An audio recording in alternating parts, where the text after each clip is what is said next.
Nuestro Señor Jesucristo, Rey del Universo, Solemnidad, Ciclo C, 20 de noviembre del 2022. Lucas capítulo 23, versículos 35 al 43. En el primer punto meditamos: el pueblo permanecía allí y miraba. Sus jefes, burlándose, decían: ha salvado a otros, que se salve a sí mismo, si es el Mesías de Dios, el elegido. También los soldados se burlaban de él, y acercándose para ofrecerle vinagre, le decían: si eres el rey de los judíos, sálvate a ti mismo. Sobre su cabeza había una inscripción: este es el rey de los judíos. En la aclamación al Evangelio, que a menudo da el tema del día, cantamos: bendito sea su reino que está por venir. Y de hecho la fiesta de Cristo Rey se nos aparece este año también como la fiesta del reino de Dios. ¿Cuántas veces hemos escuchado esta realidad del reino de Dios proclamada durante los 3 años litúrgicos que hoy terminan? El reino de Dios es como una semilla, un campo, un tesoro escondido, un banquete. El reino de Dios está cerca. El reino de Dios está entre ustedes. Hoy finalmente podemos dedicarle toda nuestra atención. En el Evangelio de Mateo encontramos la expresión reino de los cielos, pero es la misma realidad.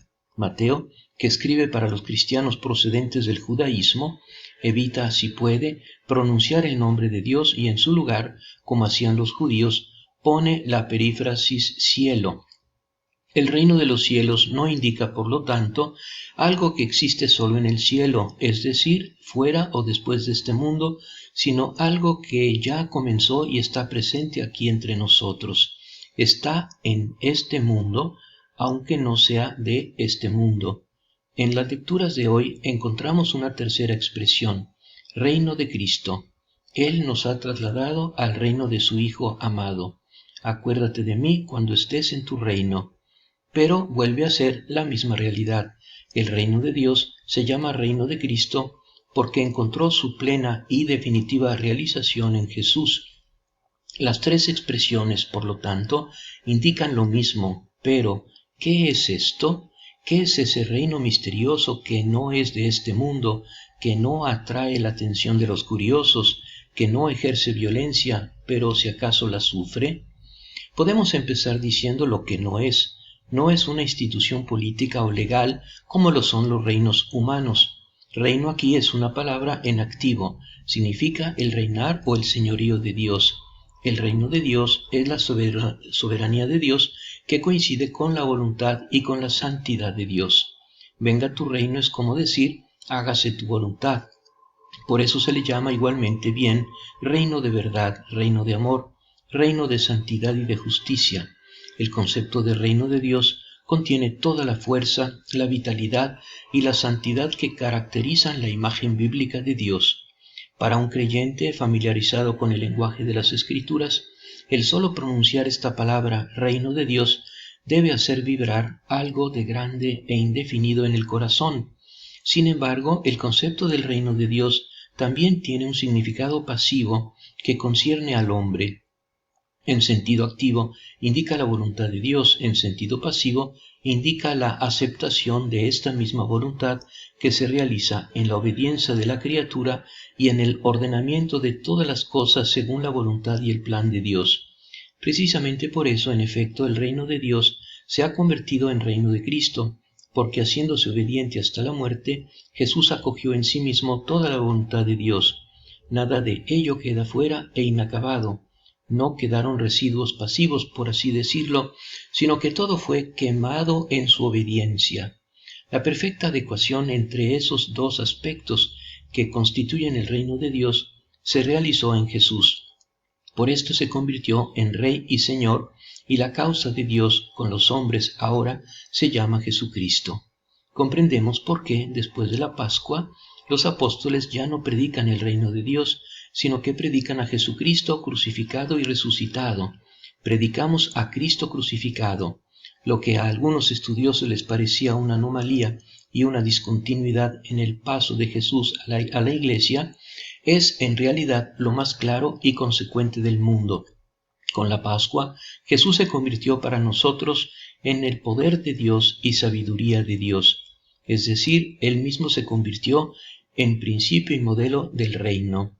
Pensando en este gran acontecimiento, en el Apocalipsis cantamos: Te damos gracias, Señor Dios Todopoderoso, por quién eres y quién eras, porque has puesto tu mano en tu gran poder y has instaurado tu reino.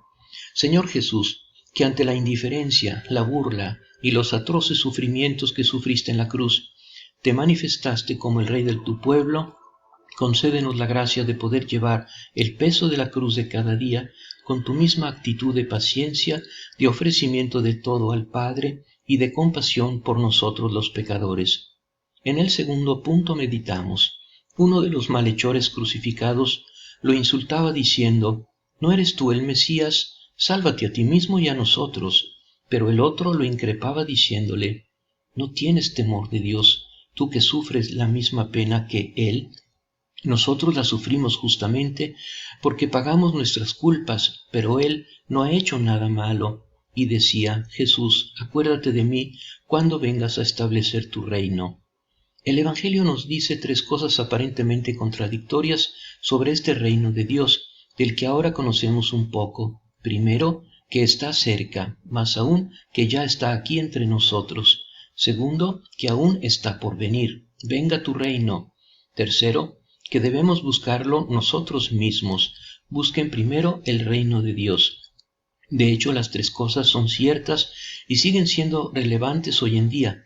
El reino de Dios ya está aquí entre nosotros porque Jesús está presente en la iglesia con su palabra, sus sacramentos y sobre todo con su espíritu.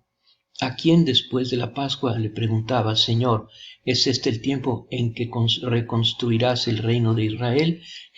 Respondió Jesús: tendrán la fuerza del Espíritu Santo que vendrá sobre ustedes y serán mis testigos. Era como decir que el reino de Dios ahora se realiza donde quiera que haya discípulos que con el poder del Espíritu Santo dan testimonio de Jesús.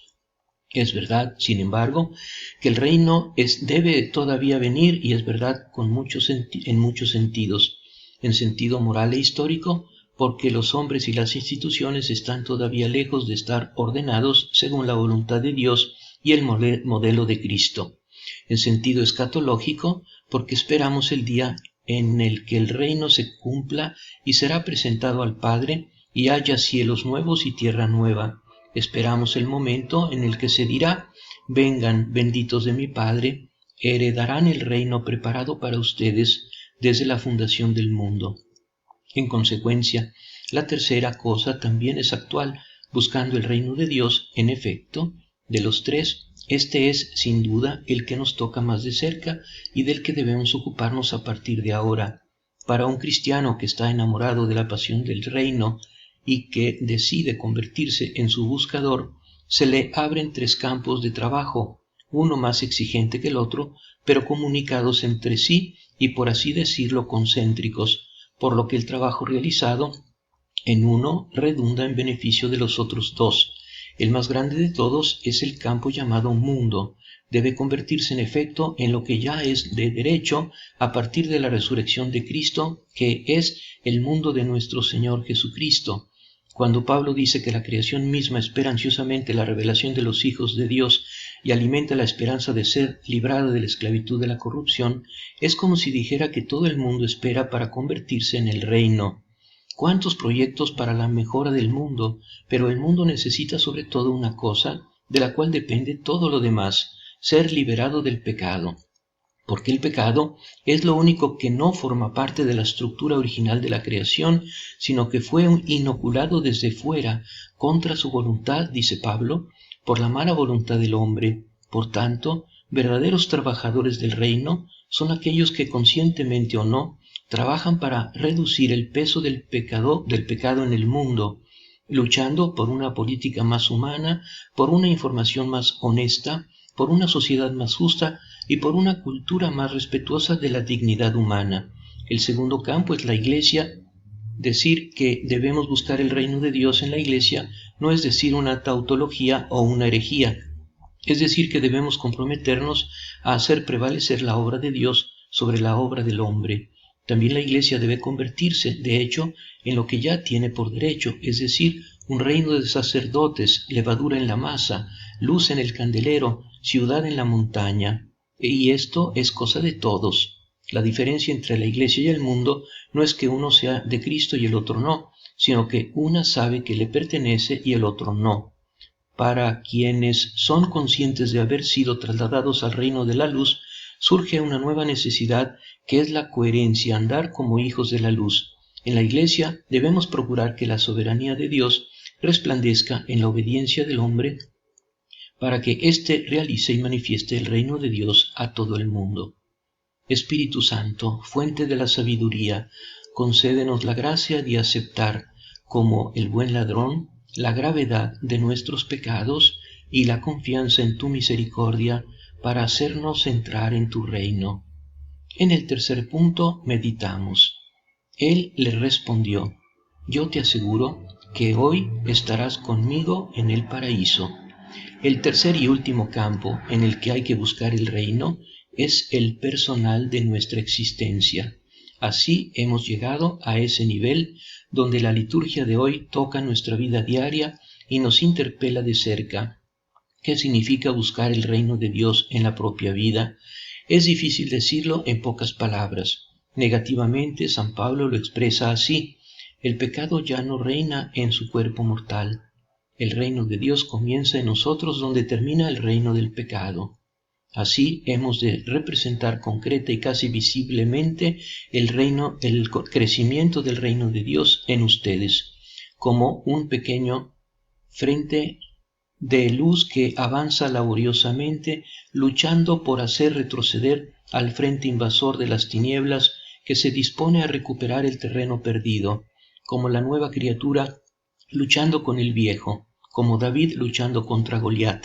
A veces, en momentos de tentación, por ejemplo en la ira, no es difícil experimentar en uno mismo, casi físicamente, esta lucha. Hay algo oscuro que sube desde lo más profundo de nosotros mismos y nubla nuestra mirada, nuestra mente y el corazón. Incluso aquellos que están frente a nosotros se dan cuenta de que hay algo malo en nosotros, simplemente con mirarnos a los ojos. Es la guerra entre las dos leyes, que es también una guerra entre dos reinos. Esta es la división y la espada que Jesús dice que vino a traer a la tierra. Una buena división, aunque duela, porque lleva al predominio del espíritu sobre la carne, de la libertad sobre la esclavitud. Buscar el reino de Dios en nuestra vida significa también positivamente crecer en el amor, porque el amor es la substancia y el resumen del reino de Dios. Quien ama al hermano está en la luz y ya está en el reino. En él se celebra en espíritu y en verdad la fiesta de Cristo Rey. Lo que los demás evangelistas llaman el reino de Dios, Juan lo llama vida, por lo que puede decir: sabemos que hemos pasado de la muerte a la vida, es decir, del reino de Satanás al reino de Dios, porque amamos a nuestros hermanos. María, Madre de Jesús y Madre nuestra, ante el dolor de nuestros pecados, danos la gracia del verdadero arrepentimiento y de una sincera y profunda conversión, de la esperanza de ser perdonados por tu Hijo Jesucristo nuestro Rey, para estar después de esta vida con Él, contigo, con los ángeles y los santos, en el paraíso, en la casa del Padre. Amén.